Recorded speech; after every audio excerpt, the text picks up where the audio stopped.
And with that, I am going to pass the floor back to Mr. Julian, and just so we're all on the same page. Point of order, Madam Chair. Mr. Couric?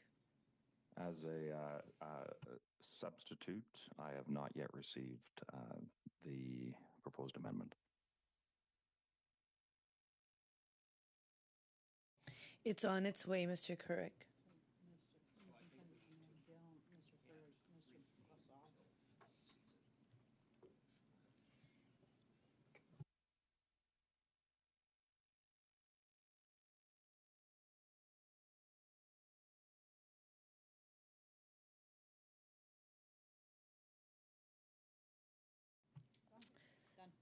Done. Mr. Couric, you should have that in your inbox.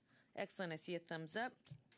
Thank you. So just so we know, the floor will go to first Mr. Julian, followed by Mrs. Sahota, then Mr. Fergus, then Mr. Couric, and now I see Madame Gill, and I will take names as hands are up.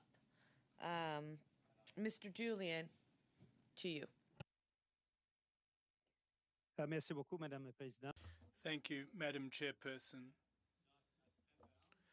And our preference, the preference of our leader and our caucus, would be the following: a public inquiry of national scope. These issues are extremely important. Now, were the Prime Minister to refuse to put in place a public inquiry, the onus would be on the committee to engage in an in-depth study. Now, it is my wish that there is a public inquiry. But in the meantime, we have to do our jobs, and so that is what I am proposing with this motion, that we look at the entire scope of foreign interference on the part of China and, of course, on the part of Russia. And that is why we are proposing the appearance of a number of people who are engaged in the Liberal campaign and the Conservative campaign. The Chief of Staff, Katie Telford, Tasha Michaud, the former leader of the official opposition. And as far as documents are concerned, well, what do we want? We want the documents to arrive in short order, but we also want them to be unredacted. That is the best way of getting access to documents that are of public security interest. Does a number of things. First off, my preference, the preference of the leader in the NDP, is that the Prime Minister call a national public inquiry. It is important that this be public, that Canadians get the answers that they are looking for. The reality is, I do not buy the argument that there's nothing to see here. There are concerns that have been widespread. There are allegations that mean potentially that the electoral laws of our country were breached. This is serious, not something that should be set aside. And having a national public inquiry allows us to respond to that. We've also heard the leader of the opposition talk about a national public inquiry, but in a very restrained way, talking about China's involvement, when we have seen multiple occasions the involvement of the Russian state government, the Russian state actors. We saw that with Donald Trump's election. We saw that with the Brexit referendum. We saw that with the financing of the United Kingdom Conservative Party. And we have found allegations, credible allegations, around the involvement of Russian state actors in supporting the so-called Freedom Convoy as well in Canada. And concerns, as I mentioned, the University of Calgary study that indicate a widespread misinformation campaign that is generated by Russian state actors. So I don't buy the leader of the official opposition saying, hey, there's nothing to see here with Russian implication and Russian involvement and Russian interference. So we need to tackle this together. That means ensuring that we are hearing from credible witnesses, as I've mentioned, the two chiefs of staff, Katie Telford and Tasha Michaud, the campaign directors of both the Liberal and Conservative Party campaigns, Jenny Byrne, who's leader of the official opposition senior leadership advisor. We saw a great deal of activity around the Freedom Convoy. Hopefully, there are no concerns there, but there are questions that definitely need to be asked. And I think it is important that Jenny Byrne come before committee to answer those questions.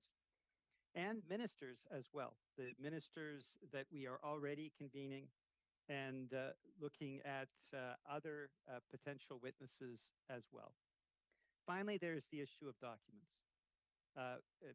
My colleague, Mr. Turnbull, took a similar wording to what we had put forward in the motion that I distributed this morning, talking about getting as quickly as possible from the ministry officials themselves documents, but they would be redacted. And the Conservative motion, the original motion suggested by Mr. Cooper, is unredacted, but through the law clerk in a fairly cumbersome process.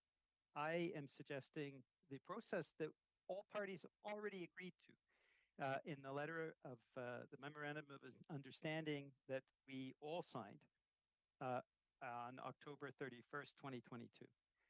That allows a ad hoc committee of parliamentarians to look at those documents. If there are divisions as to whether or not they are concerned with national security, they would go to a panel of judges that have already been chosen.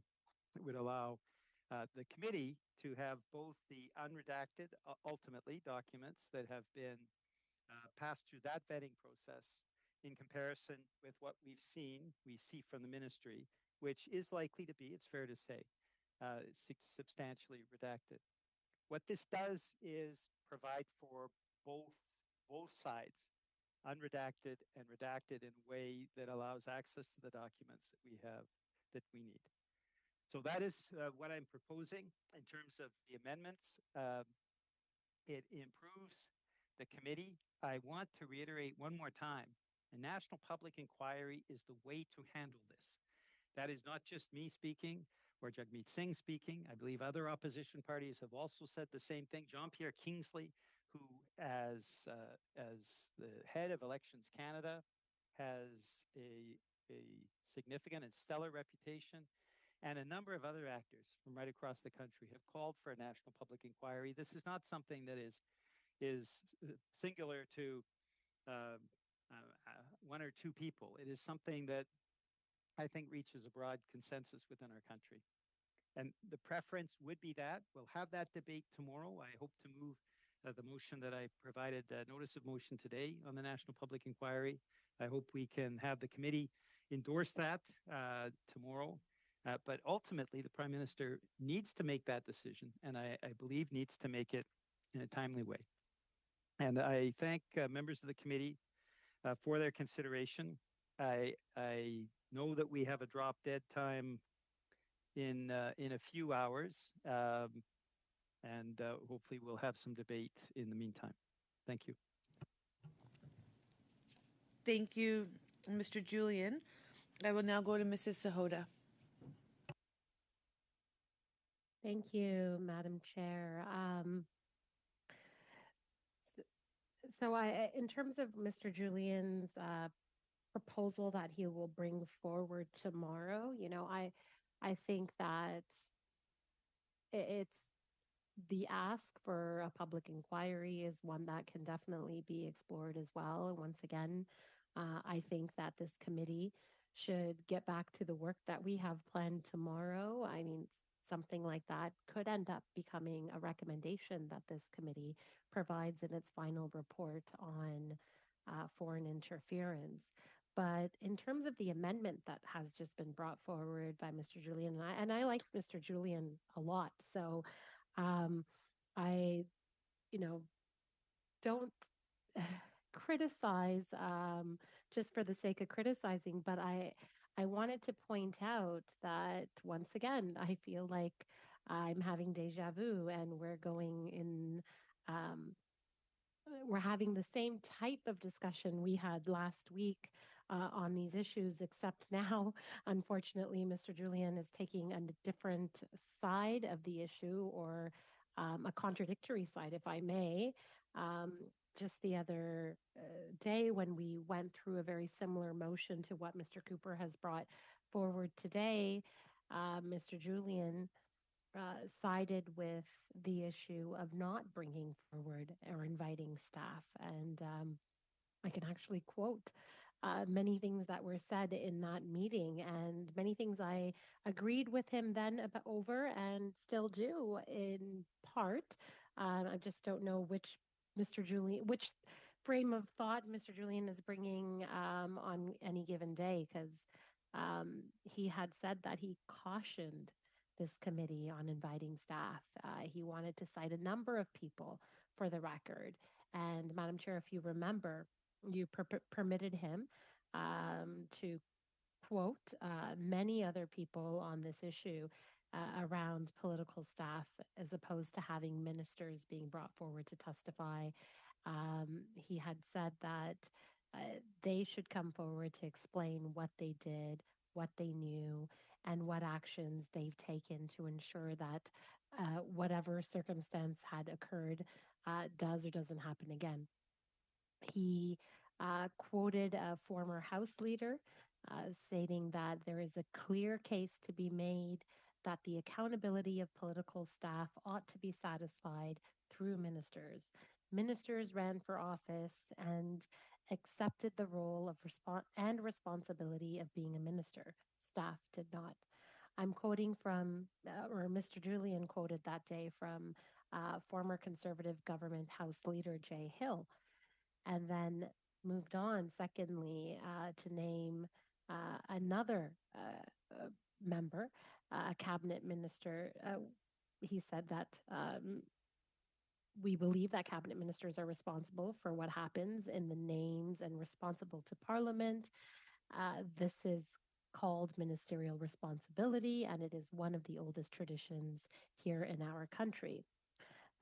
The Liberal leader wants to do away with this tradition. Instead, he wants to import a foreign U.S. committee system that is used as a political weapon to bully, to intimidate, and to humiliate opponents. Something that Mr. Julian believed should never, or something that, sorry, this is a quote, something that I believe should never happen. Ministerial accountability is the reason why cabinet ministers answer questions in question period, and it is why they appear before committees to answer for their offices. We hope that all opposition committee chairs will follow the rules and procedures. This is the member from Grand Prairie, Mackenzie, that was being quoted, and the current Conservative deputy whip speaking about the importance of not involving staff, but ensuring ministerial responsibility. And then even went as far as a third quote, which I still stand, which I still agree with, stating that this was a very germane conversation, and that the honourable member knows very well that for hundreds of years, the principle of ministerial accountability has been paramount here in the House and in its committees. This member was speaking again of the idea of inviting political staff rather than ministers. That final quote is from the member from Carleton, who is currently, as you know, the leader of the official opposition in the House of Commons. Though Conservatives have said very eloquently in the past that we should not have political staff brought forward, that issue of and that the issue of ministerial accountability is fundamental. Mr. Julian then agreed with them. And I have to say, I'm disappointed to see that first Mr. Cooper has gone down that road again, and now Mr. Julian has switched sides and is also going down that same road of wanting to bring in staff instead of the accountable ministers and those that are in charge. And once again, I have to state that, I think we're on to something. We were on a good roll. Our meeting today was a great meeting. We had a really good meeting today. And I know all of us, I could tell, everyone was eager to ask questions. I know I had many more questions, and would even be happy to have some of those same panelists even come before us today, because they are the ones with knowledge as to what is happening in the foreign interference realm of this country. They are the ones that can best identify gaps. From what we have just received again from the public protocol committee, uh, we have many recommendations. And I think that's something that our committee could look at as well. We've got in that report, sorry, I think it's on page 45 or so of the report for those that, have that report and are following along and taking a look at it or intend to read through it. We've got a good 16 recommendations, 16 really great recommendations from people that have good knowledge as to how we can better safeguard our democracy. And I think that we should also incorporate that report. Many of us have probably read it. We should debate and bring forward witnesses to discuss um, how they feel perhaps about some of these recommendations, if they agree or disagree with the recommendations that are in the report. And I think that's how we should move forward, ideally, in so that we get value out of what is happening and not just headlines, because I'm afraid that what we're doing is just chasing headlines right now. And what we're not doing is making sure that, whether it's in the grand scheme of the general election or whether it is in an individual riding. And I know that that's the point of contention here. And that is, what Mr. Cooper and others, and we all want to fight for and we all want to see not happen. And this is not the only time, right? And I'm not just saying this. I'm not just saying this off the top of my head. You can go ahead and Google many other news articles of foreign interference taking place, whether it is in the election context or whether it's in between elections to intimidate members of parliament. And many countries have taken place in those types of activities. And I think it's really important that we are abreast of them, but that we do it in a very balanced way, that the public understands this in a responsible and balanced way. And what we're seeing right now through what I would say also um, some some failures, I think it's great that media and many journalists have brought the issue to light, but I think they bear some responsibility in the way they report the issues as well. I think we all bear some responsibility. My colleague, Mr. Garrettson, had, just said it was a very irresponsible thing and move for Mr. Calkins have to already decided that one of our members of the House of Commons is a foreign actor or agent. It just goes to show once again that we are coming at this from a very minds made up type situation, and we're not coming at it from an honest place where we want to put in place a system that builds upon the system that our government has already put forward. Right, we've already taken steps. We are the first government that's properly acknowledging this, putting together a framework to address this. And is it enough? No, that's what we're realizing. It wasn't enough. They are initial steps, and this has never been done before. So we are in an area where, yes, foreign interference has always been a thing, and that's what we're hearing from all our security advisors. But we're also hearing that there might be an increase from some actors over others. And so, how do we go about institutions in our election process more susceptible to the information that gets shared on these social media platforms or through WeChat or WhatsApp? And we've all seen a lot of false information being spread. A lot of times we don't know the origins of that information, and at times we've also read in many reports that the origins of that information comes from abroad or comes through bots run by other foreign actors. And so that's what we need to get to the core of. How do we not let that situation happen again?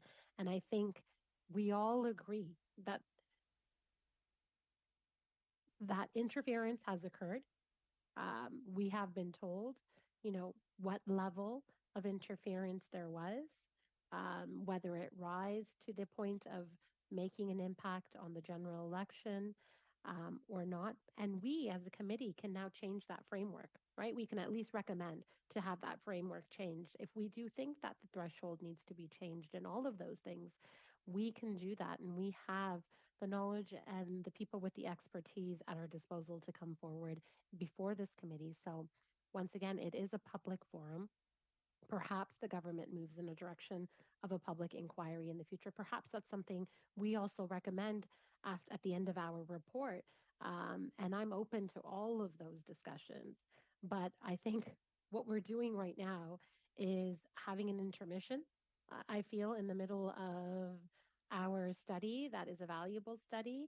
And I think we can discuss, having more meetings so that we can accommodate redistribution and we could accommodate this extremely, extremely important topic. But I think the way we're going about it, um, pretending and fooling ourselves that we can somehow receive all these unredacted documents and then also drag in all the staff that has ever served. And I have to thank Mr. Julian. At least he's, for to some degree, being nonpartisan and trying to bring in staff, from both the Conservative Party and the Liberal Party. That's a good step forward. But it can still leaves me a little confused because I think it was the principle that the ministers are accountable, the heads of departments, the deputy ministers, they are extremely knowledgeable, and that's what we should be doing. We should be having a very serious discussion about this, not just trying to make headlines and scare Canadians and go about foreign interference in a very irresponsible way. And I feel we're headed down that path of irresponsibility.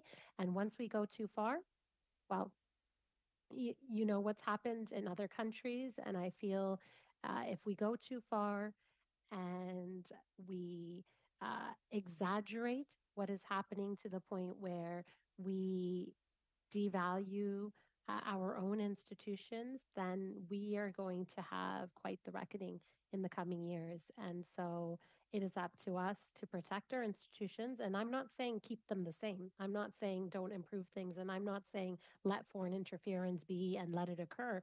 I am saying let's identify it. And that's what we have been doing.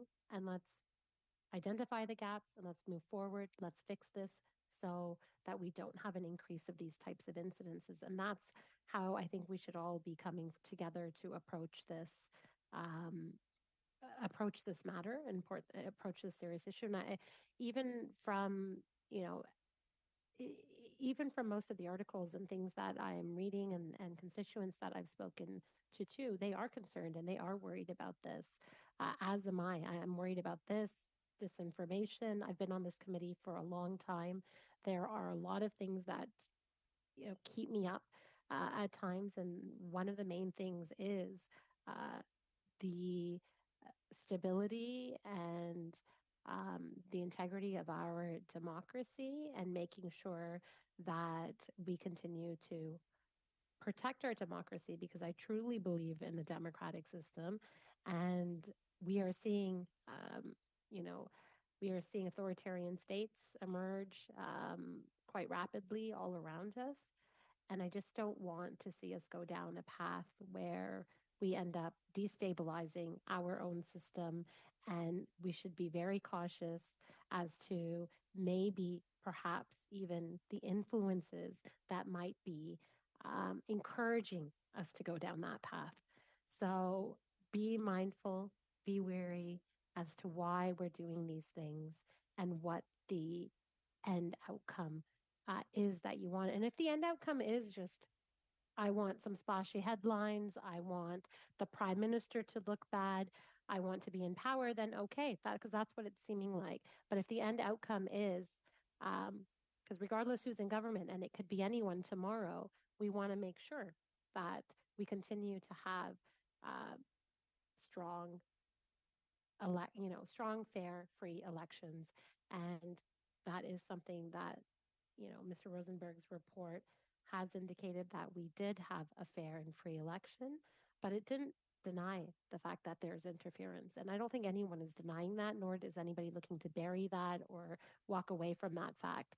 So that's still my position, and I'm going to have a hard time flip-flopping now and going back to supporting this amendment because we've made it quite clear that we were all on, that the Liberal members and even Mr. Julian were on a similar page when it came to not inviting staff and that we were going to make sure that ministers were those that were accountable. So I really am just thinking that this is becoming too sensationalized, and that's not the approach we should be taking in this committee. Thank you.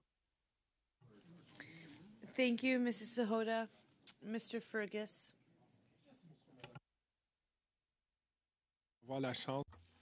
Madam Chairperson, I'd like to respond to the contents of the amendment from my colleague from New Westminster Burnaby. He's a parliamentarian with a lot of experience. He's someone who I respect a great deal. Now, just like my colleague from Brampton, I do have some concerns. I must confess that I found it fascinating. Perhaps I have a crook neck now because we've seen so many flip-flops as to who should be invited, deputy ministers, ministers, the Prime Minister. I remember very clearly that my colleague from British Columbia mentioned that this is an important tradition, i.e. ministerial accountability, which requires that ministers be responsible and accountable. And that was why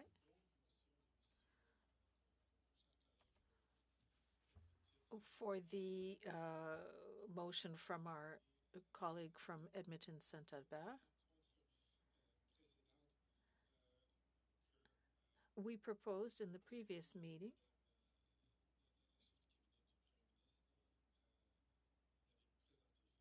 he rather proposed inviting the chief of staff of the Prime Minister's chief of staff. This was rejected by the committee because of the very logical comments from my colleague from Burnaby, New Westminster.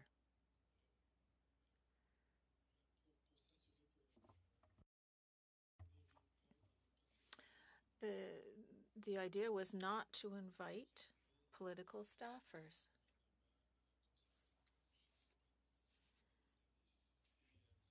He mentioned Mr. Hill, the former Conservatives chief of staff, Mr. Poilievre, when he was one of former Prime Minister Harper's staff. He developed his argument, and I think it's surprising, Madam Chair, to see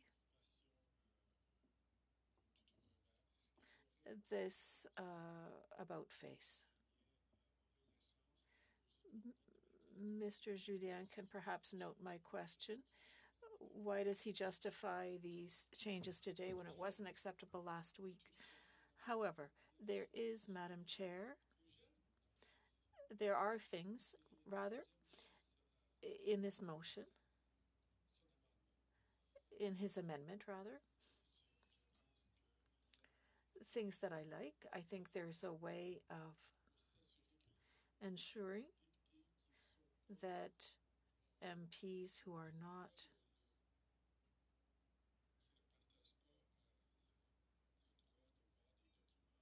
do not have the right to see documents, talk secret documents that is, have the chance to,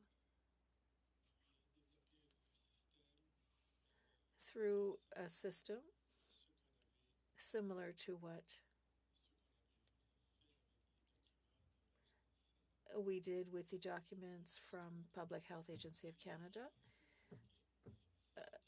And I thought, okay, that's an interesting idea. I'm ready to take a look at that.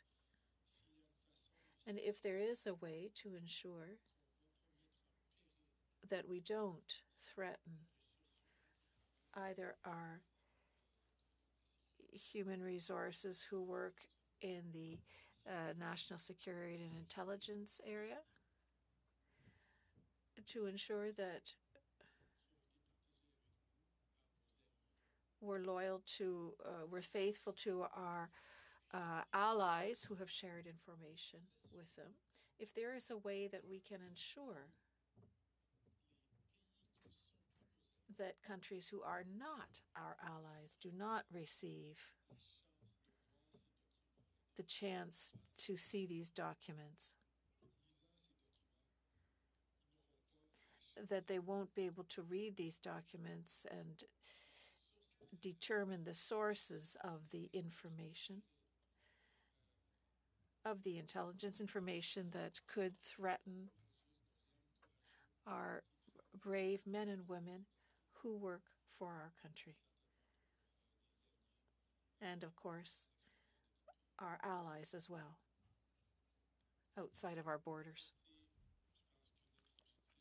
I think that's our first goal and our first responsibility as parliamentarians, to protect the interests of Canadians and to protect the interests of this great country.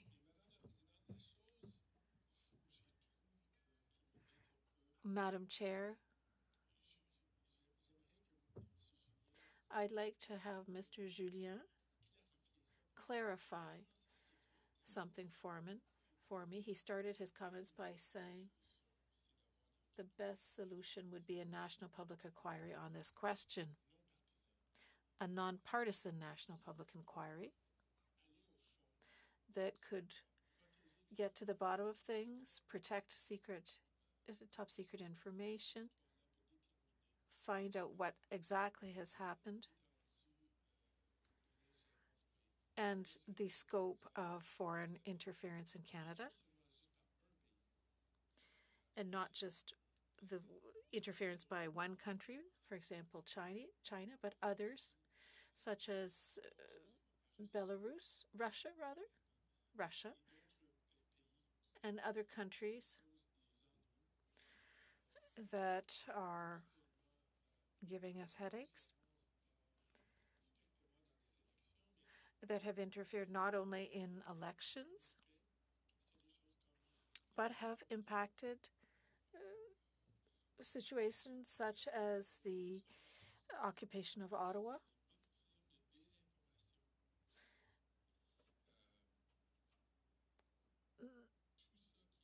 have caused victims of misinformation, all to weaken our democratic institutions. They know that in our country, and it's our secret sauce, everybody has the chance and the freedom to express themselves. This is very important, and they don't respect this freedom. They want to take advantage of this freedom to sow seeds of misinformation,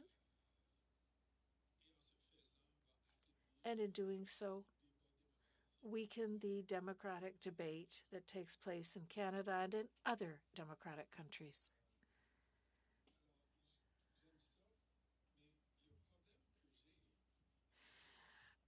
So there are things that I like, but the problem that I have is that if we do hold a national public inquiry, well, bravo.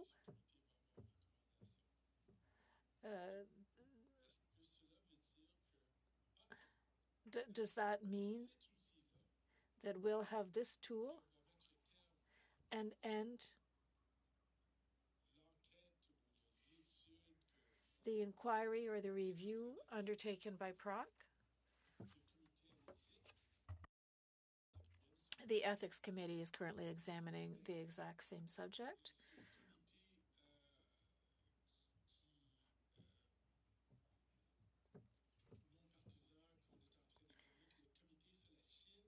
What about the Canada-China Committee? There are 4 committees in the House of Commons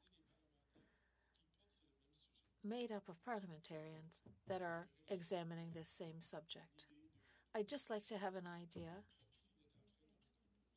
if my colleague is proposing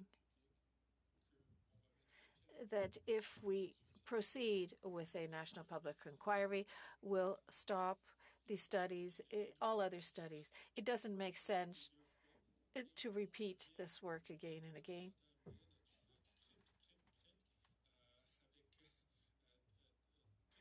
Triple, triple, triple, as my conservative colleagues like to say, triple studies of this exact same subject. That just makes absolutely no sense. I'd like to better understand then what his intention is. I hope that he will be kind enough to clarify that for me.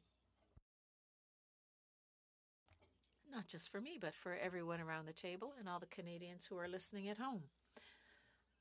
Listening to this debate, that is.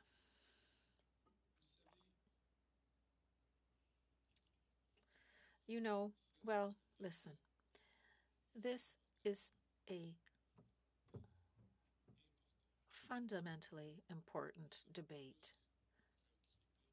We are all concerned by it. I think that Canada,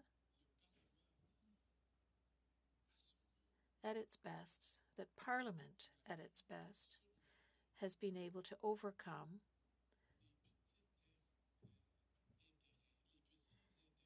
the trifling interests of our respective political parties. And we've seen this time and again, Madam Chair.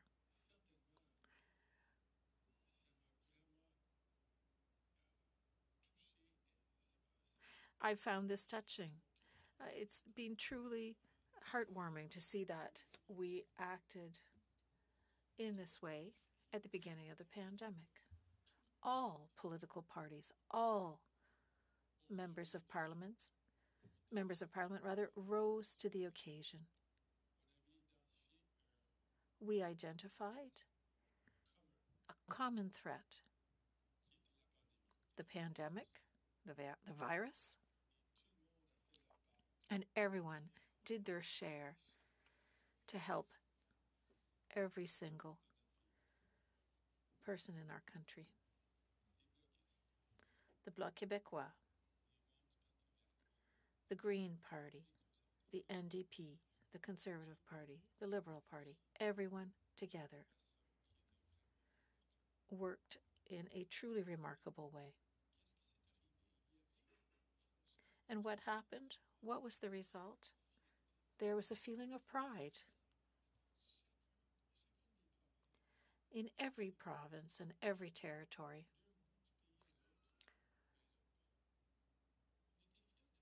Right across the country, people were proud to work together. We're now facing a common threat, another common threat,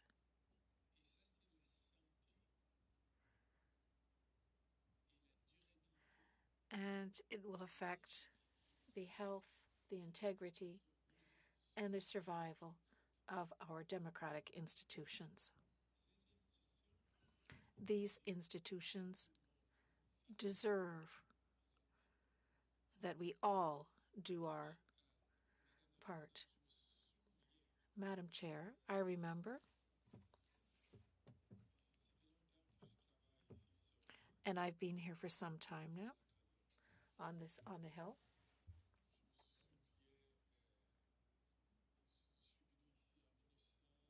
I arrived in 1988 rather. I remember when Mr. Bouchard left the Conservative caucus to form the Bloc Québécois. I remember very well the debate in Quebec, or rather outside of Quebec, the debate on why someone would want to break apart a country, why people who wanted such a thing did have a place, deserve a place in our federal parliament. I'm a liberal, an ardent liberal, but I have always defended And I will always defend, until my dying day, the importance of allowing every person, no matter what their opinion, if they have been able to convince their constituents to vote for them, they deserve a seat in Parliament. And I say that because it's much better to talk than to yield to violence. Our political institutions, Madam Chair, if you'll allow, point of order, I'm enjoying my colleague's speech. I find it interesting that he's reminding us of the history of the Bloc Québécois on the on Parliament Hill, but I believe we're perhaps straying from the subject at hand. My colleague, dear colleague, the reason I'm talking about this is because I tied together the importance of defending our democratic institutions, and that Canadians have the right to protect our institutions. That's what I was getting at, that it's our duty as parliamentarians, every single one of us, to set aside our personal interests to ensure that we can defend our institutions from from foreign interference, rather.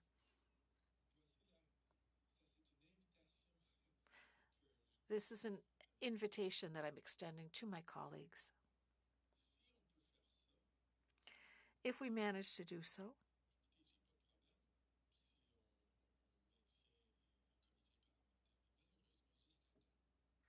then I don't mind if we have a parliamentary committee. And with all due respect for my colleagues, and this was noted by political observers,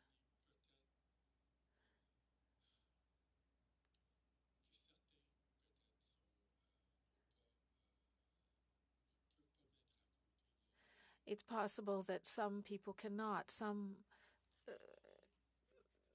some MPs cannot set aside uh, their personal interests. I'm very interested by my colleagues' proposal for a national public inquiry because it would eliminate the notion of partisanship when determining the depth and breadth of foreign interference in our democratic institutions here in Canada. My colleague from Kingston and the Islands mentioned, and this disappointed me as well, I learned that we have a colleague that I've learned that we have a colleague who accused another colleague of being a foreign agent for another country. That is against the rules of the House of Commons. We are not allowed to. We do not have the right to sow the seeds of doubt with regard to the character of our members of Parliament. All are honorable members. And to say that someone is serving another country's interests,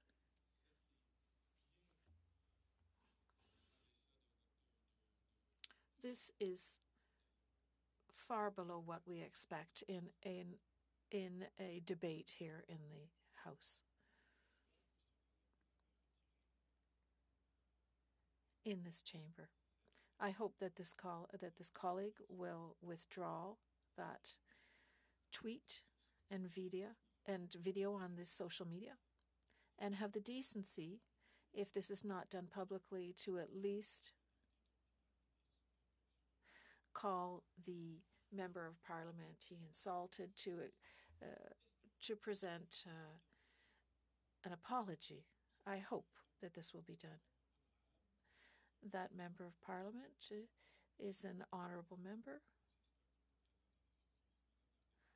sometimes goes off rail, but I hope he will do so. I didn't spare my words when I offered my personal apology on behalf to Canadians. Everyone makes mistakes, but it's what we do after, how we react to a situation, that is the measure of a person.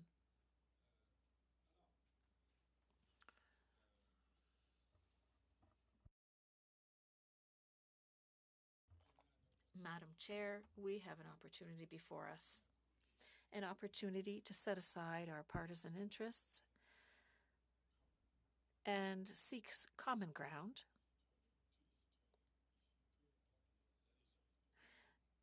All citizens, no matter what their political allegiances, this is a key moment in our history, and I hope that we will have the chance to say,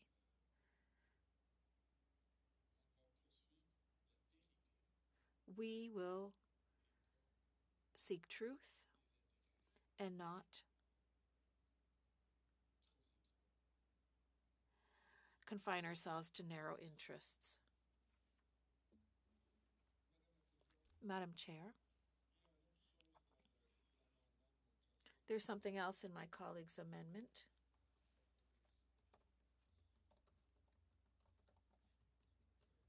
that worries me. One moment. I have the wrong document before me.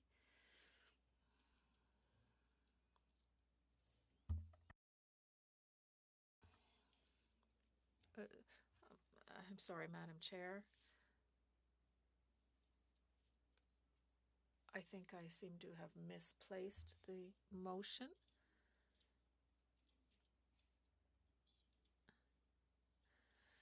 Tabled by Mr. Julien. Does anyone have it? Can anyone pass it to me? Thank you. There was another element in this motion that worried me. Okay, it's online. I'd forgotten that. Je vais juste le... Oui. All right, I'll just access the document. I greatly appreciate that Mr. Julien decided to examine the possibility of foreign interference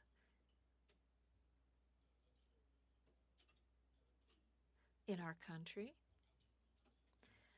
and particularly with regard to general elections in 2011, 2015, 2019, and 2021, the general elections.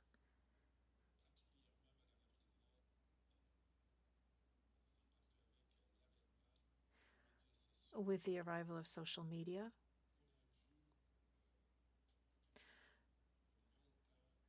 we've seen the arrival of misinformation, and this is not new. When I asked this question to our national security experts and people in charge of intelligence gathering, that they said that this all started way before 2019.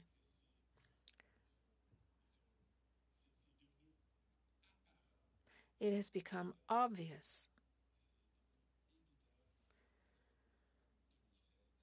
It became obvious after 2016, after It became obvious after 2016, but existed before 2016 as well.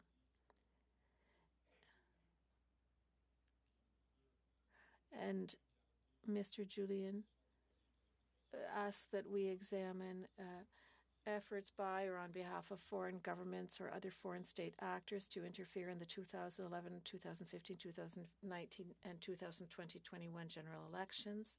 I think that it's a very clear improvement on the main motion tabled by my colleague from Edmonton, St. Albert.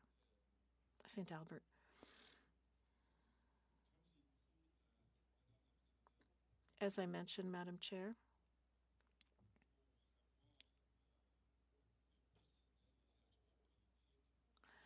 including political staffers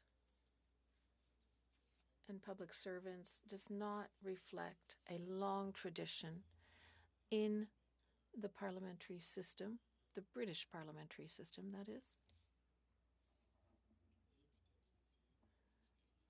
of a tradition of ministerial accountability.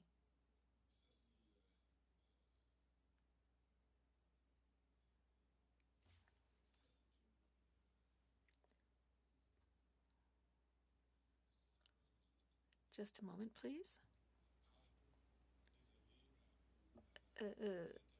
Sorry, I'll apologize to the interpreters. Apparently, I was touching my microphone while I was speaking.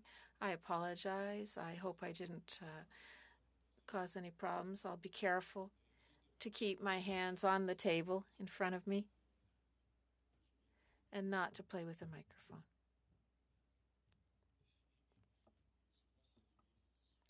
And I'd like to, if you'll allow it, I'd like to deviate from my comments. I'd like to say on behalf of all members of Parliament here at the table how much we appreciate our interpreters and all House of Commons staff that are working so hard to support us, not just tonight, right now it's late, but every day. As I've said, Madam Chair, it will be 35 years in August that I've been here in the area. I moved here to become a parliamentary page. I haven't left the Hill for 35 years. And every single day, I'm so thankful for the work done by parliamentary employees to ensure that we and Canadians are well served. So bravo. It's very much appreciated. Let's get back to our knitting. The question of accountability. Ministerial accountability. There is one part of the motion that doesn't really please me, and that is section Bay I, where we would invite Katie Telford and Tasha Michaud, chiefs of staff to the Prime Minister and the former leader of the official opposition, to speak, to appear before the committee once again.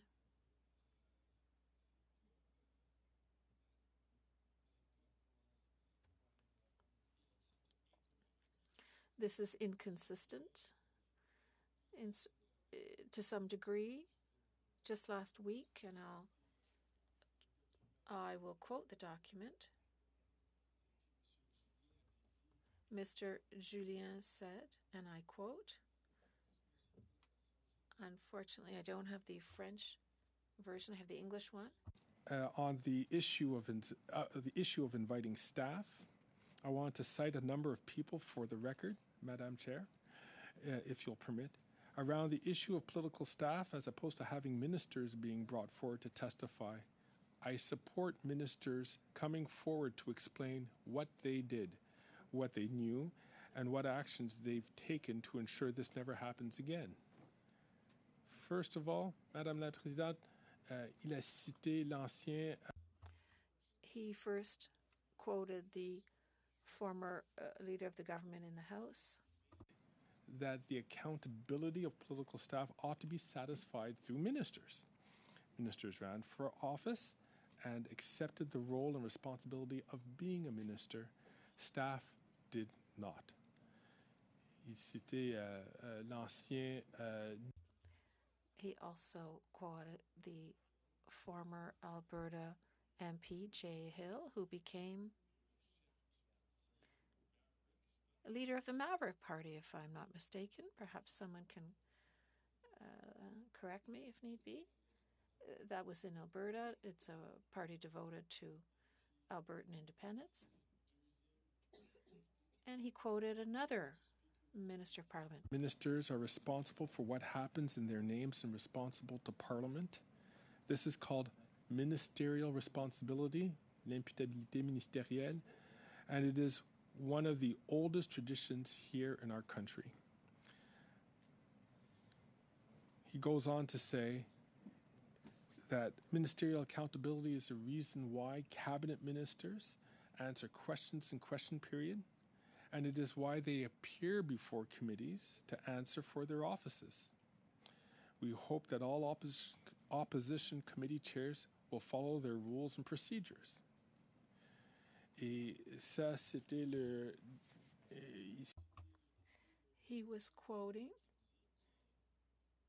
the MP for Grand Prairie Mackenzie, who is currently the deputy whip in the House of Commons for the official opposition.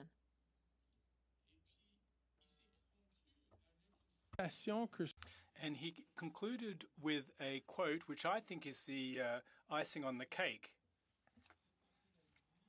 And the individual said, and I quote, knows very well, I'll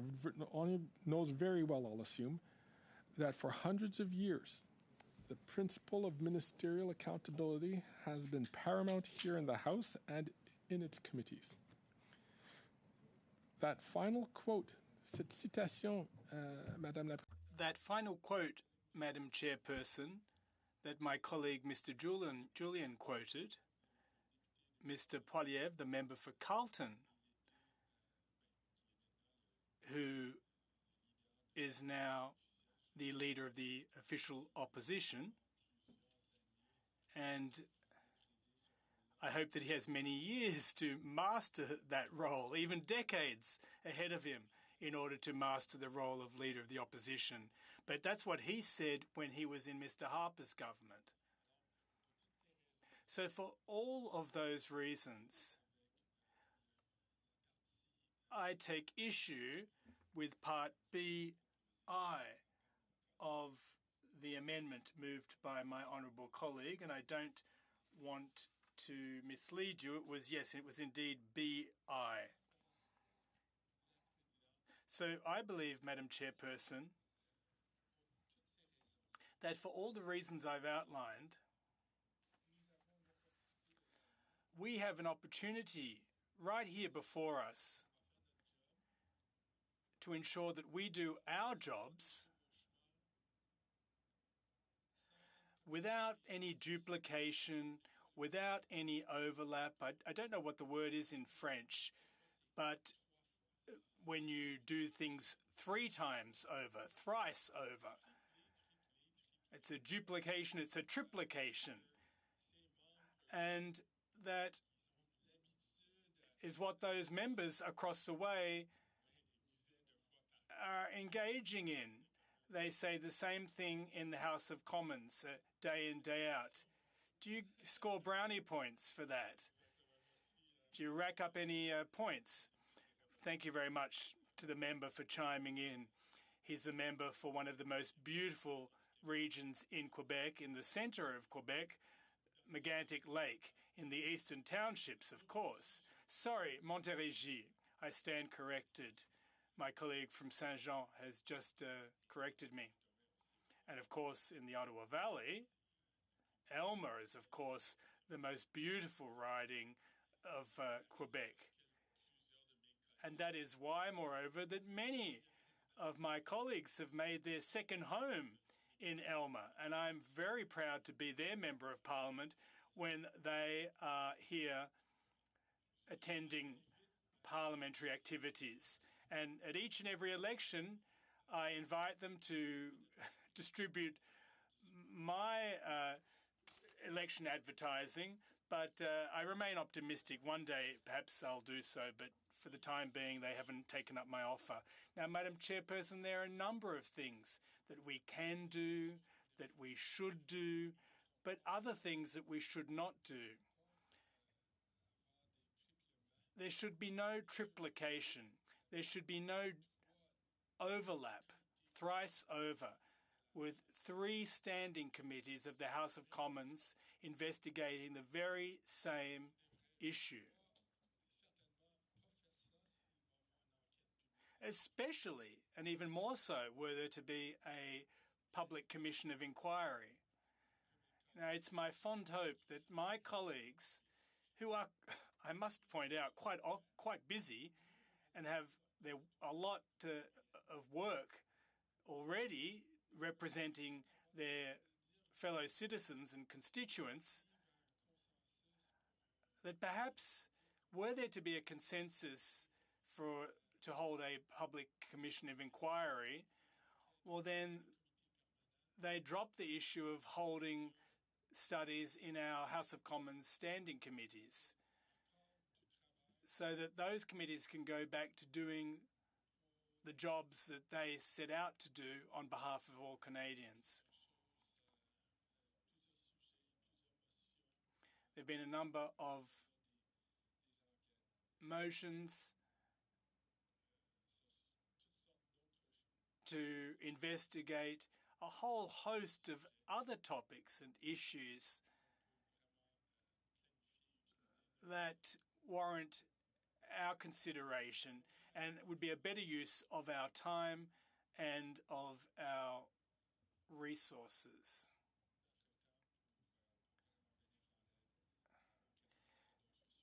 With a view to helping Canadians in other areas, not just this one. Now, Madam Chairperson, is there something up? Something wrong at all? You can hear the interpretation, I take it? He's doing a great job. You can be sure of that.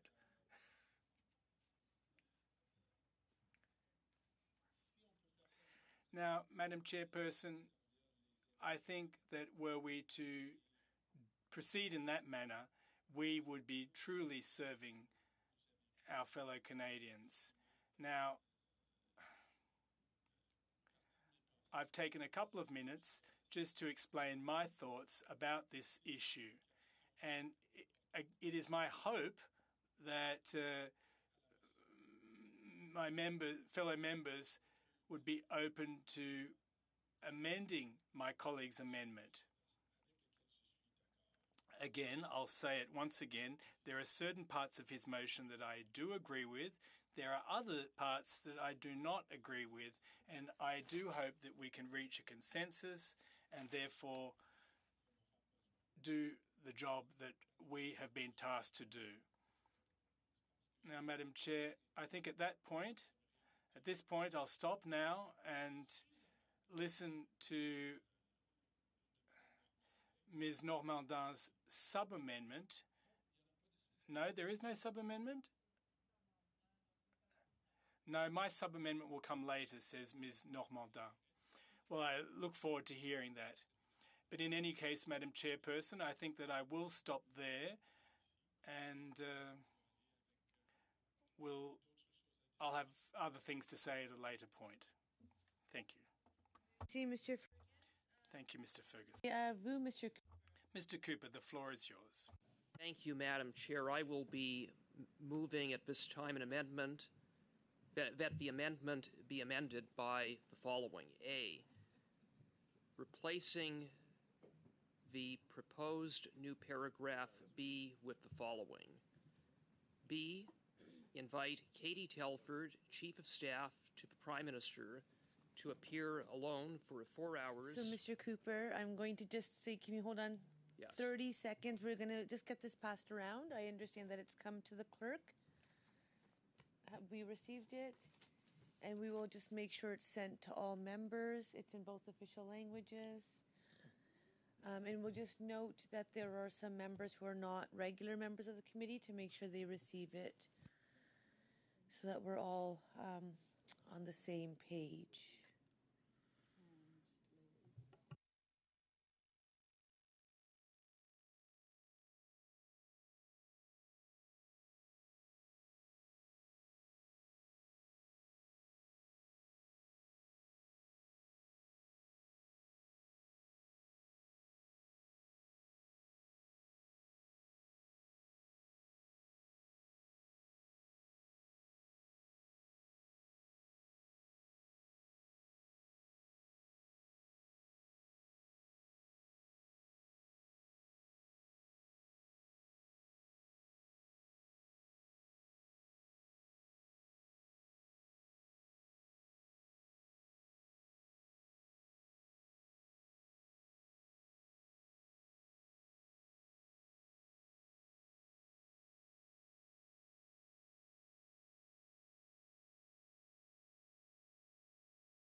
Excellent. I understand everyone should have received it. I can see it in my inbox.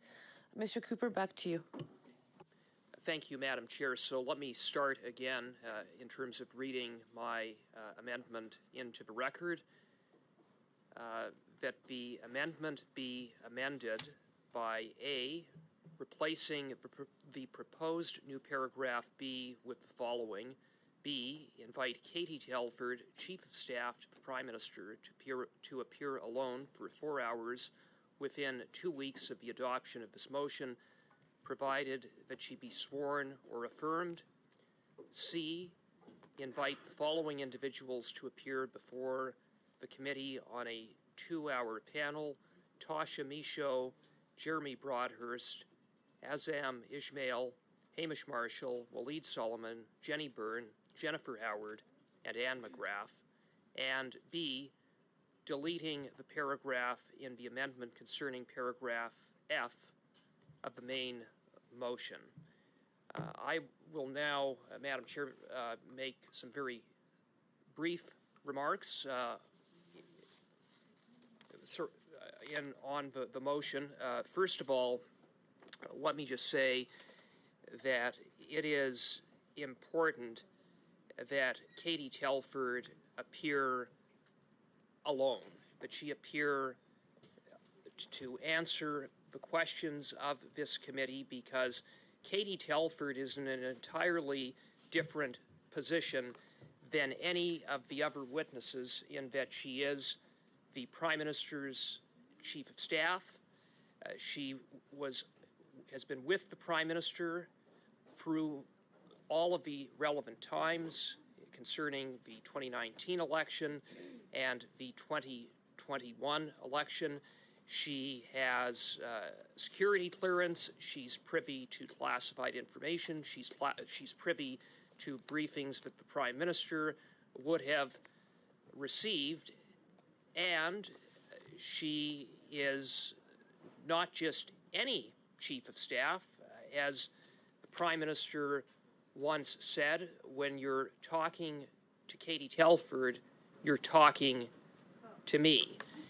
And so it's important on that basis that Katie Telford appear on a standalone basis for 4 hours. I have, respect to the names that I have added, Jennifer Howard and, pardon me, Anne McGrath. Jennifer Howard is the Chief of Staff to Jagmeet Singh. It seems appropriate that if we're going to have other Chiefs of Staff, that Jennifer Howard, the NDP Chief of Staff, also be invited, as well as national campaign directors and managers of the Liberal Party, of the Conservative Party, to come before the committee, that we also hear from Anne McGrath of the NDP. So the motion would simply provide that we would hear from chiefs of staff and campaign chairs of all three parties, not just Liberals and Conservatives, all of which may have insights regarding the 2021 and the 2021 election. And with respect to the production order, we are proposing, or the effect of deleting the rest of Mr. Julian's motion would be to maintain the production process that is set out in the main motion, which provides that the parliamentary law clerk would be in a position to undertake redactions or determine the appropriateness of certain redactions and make the final call, having regard for national security considerations. It must be noted that the parliamentary law clerk is independent. He has a full security clearance. The language contained in our motion was drafted in consultation with the parliamentary law clerk, and I would note that there is a precedent for this. This is precisely the process that was proposed and adopted with respect to the Winnipeg lab issue. The NDP voted for that type of production process involving the parliamentary law clerk 4 times, twice at the Canada-China Committee and twice in the House of Commons. So with that, I urge the adoption of this sub-amendment. Thank you, Mr. Cooper. And so basically, we have a sub-amendment. I do have a speaking list. I can either start a new one or continue with this one. And when we come back to the amendment, I will still continue with this list, and I will give you the right of refusal. My list currently is Mr. Turnbull, Ms. O'Connell, Mr. Fergus, and Mr. Julian. Mr. Turnbull, would you like the floor? Yes, I would, Madam Chair. On the sub-amendment. And hopefully you can hear me. I can. Okay, great. Maybe just Madam before Chair, I get... sorry, so that I don't interrupt Mr. Turnbull in the middle, I was just wondering, like, slight point of clarification, I guess, or not really a point of order. Just wondering if procedurally, I believe even from the title that what Mr. Cooper moved is a sub-amendment to Mr. Julian's amendment, which is amending his original motion. Within the sub-amendment now, first, I guess the first question is, can the mover of the original motion move a sub-amendment? And if I could get that answer. And then the other thing is that the mover of the original motion is now sub-amending not just what Mr. Julian's amendment is, but also changing timing of his original motion. So, I mean, maybe he's free to do that, but I'm not sure. It just wanted to be clear on the procedure of that and whether that's allowed.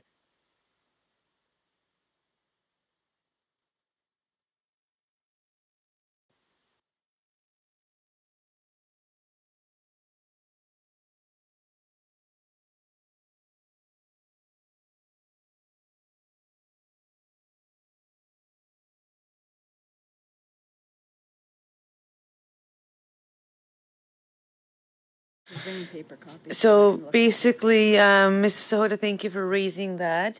Mr. Cooper would not be able, any member would not be able to amend their own motion, but a member is free to sub-amend an amendment. So it's not directly their motion. So because he's amending Mr. Julian's amendment, it's fine. But he would not be able to amend his own. Is a rule. And so basically, though, this sub-amendment is removing the bottom half of Mr. Julian's amendment. Okay. I think I have so many screens open that I was just a little confused as to whether one portion of the sub-amendment, so it's clear that he can move a sub-amendment to someone else's amendment, but is he essentially also amending the original language of his own motion, not just amending or sub-amending the amendment? No, he is just amending the amendment. And because he is amending the amendment, that becomes a sub-amendment. He has not, and the amendment was amending his motion, so that's where it's all connected. Okay. Okay, so is it clear as mud? It's as clear as mud. Perfect. At this time of night, that's all we can ask for. So thank you. I'm going to go back to Mr. Turnbull. Did you want to speak on the sub-amendment? Yeah, it's as clear as mud for me as well, but it makes the brain go round. That's a reference to a famous song, if anybody caught that. But anyway, I also have kind of a similar clarification question, which is that it seems that we're kind of going backwards.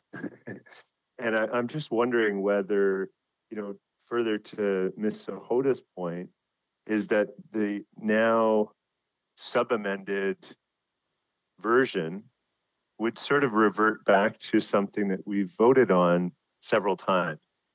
So it seems to me that the will of the committee has been, expressed through various votes on various different occasions to remove staff, political staff, from being included in this motion. And so I just wanted to ask for a clarification on whether, procedurally, again, that we can keep going back and forth on the same issue over and over again. So perhaps I'm not well versed in the procedures of the House, but I thought there was some guidelines and rules on that. So I just wondered if before I start my remarks, I'd like to just get clarification on that.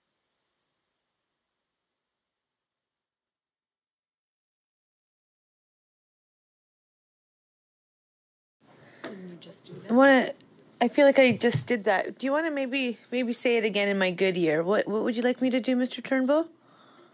Well, I think in our past meetings, we've had conversations about motions that express the desire to have staff appear before the committee, and we voted those motions down.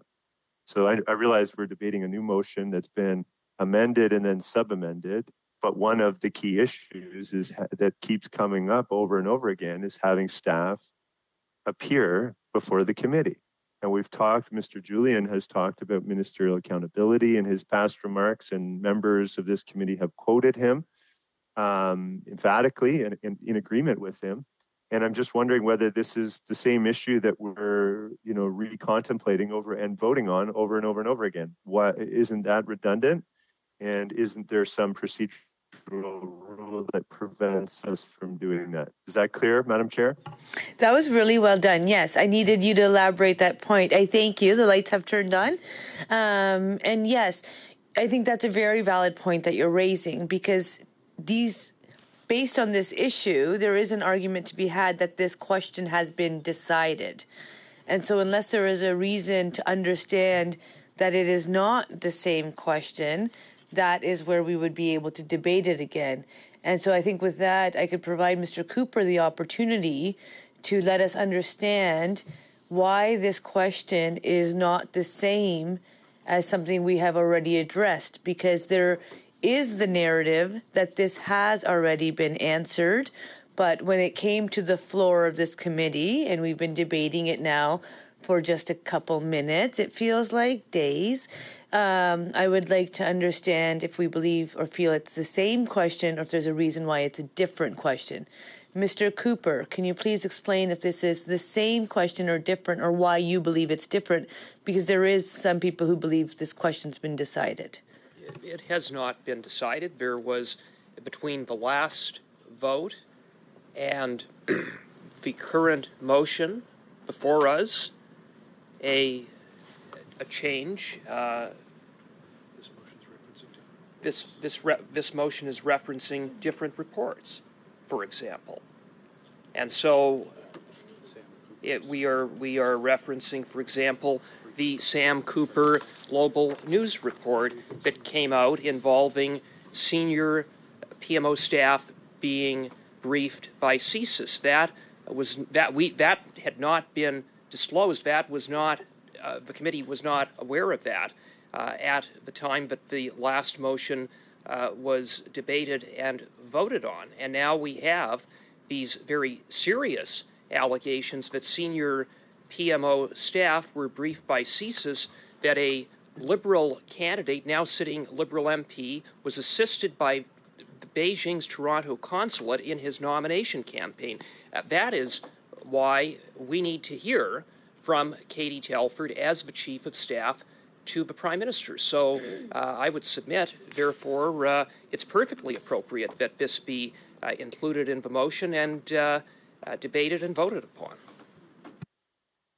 That she appear as soon as possible to answer questions instead of running and hiding as she has up until now.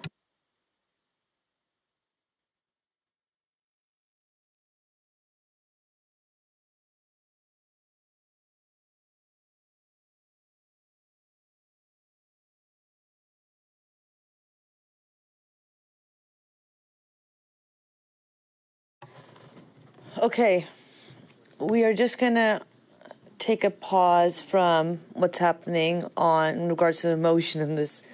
I think, in all honesty, I would feel that this question has been addressed. But at the same time, it's for members to decide, and I am just here acting as your chair. Mr. Cooper, I appreciate your comment. Mr. Cooper, I think I've demonstrated that I'm always here to get along and find a way forward. I'm not sure what more I can do to demonstrate I'm here to play nicely in the sandbox. I would welcome if there's other members who would like to share their thoughts as to, do we feel like this question has been answered, or have the parameters changed enough that we have not addressed it? So I just am going to take, and I'm going to give it a 5-minute just cycle to say I would love to hear some thoughts. So we got to hear Mr. Turnbull. We got to hear Mr. Cooper. Is Mr. Julian, would you like to speak? I would, Madam Chair. I find this deeply saddening how with such an unserious approach from the official opposition, they bring forward a motion, it's amended, maintaining that motion, and they try to one-up it, throwing in all kinds of additional people that are not involved at all in either the allegations of Chinese interference, which affects both Liberal. Sorry, so Mr. Julian, perhaps. Hold on, just a moment. No, Mr. Julian, I need to just make sure that you're going to get the floor back in regards to the sub amendment. Do you feel like this question, the concern that Mr. Turnbull raised, is a matter that has already been addressed, or do you believe that there is enough change that this has not been addressed? I find the sub-amendment of Mr. Cooper ridiculous, and I'd like to move to adjourn. That just changed a lot. So the question's been called. Yep. Madam Clerk. Mr. Fergus. I'm in favour. Ms. O'Connell. Do we have a support for her? She said. Hey. Do we have a support? Sorry, did you say Miss O'Connell or Sahota? Oh, O'Connell. Me? Yes. Okay, thank you. It cut out. Yes. Point of order, Madam Clerk. The question is, wait. You can't. Well, I need clarification because I'm not sure whether we're adjourning the meeting or we're moving to adjourn the debate. I don't know. That's for the meeting. For the meeting. That's, yeah. So we're voting, we're okay, we're voting on adjourning the meeting. Thank you. Ms. Romanado. Yes. Ms. Sahota. I don't know, Mr. Julian didn't work last time, but I will vote yes. Mr. Turnbull. Well, it was just getting started, but yes. Mr. Brassard. Again, Peter brings a smile to the Liberals' faces. I vote no. Monsieur Leroux. Oh. Yeah. Is he there? Wait. Monsieur Leroux? But no. Mr. Cooper? No. Mr. Nader? No. Madame Normandie? No. And Mr. Julian? Yes. Oui. Yeas pour 6, nays contre 5. Meeting's adjourned? Yeah. Meeting is adjourned. We'll see you at 10 a.m. That it's the counter. If you can't confirm something, you can't deny something is a very logical argument. And I want to just get. Anyways, I wanted to say thank you, Madam Chair, for this opportunity. And I've been listening to all of the debates. But Madame Gill? No. Mr. Julian? No. Yeas pour 5, nays contre 6. Defeated. Motion is defeated. So we will continue with our speaking list. Mr.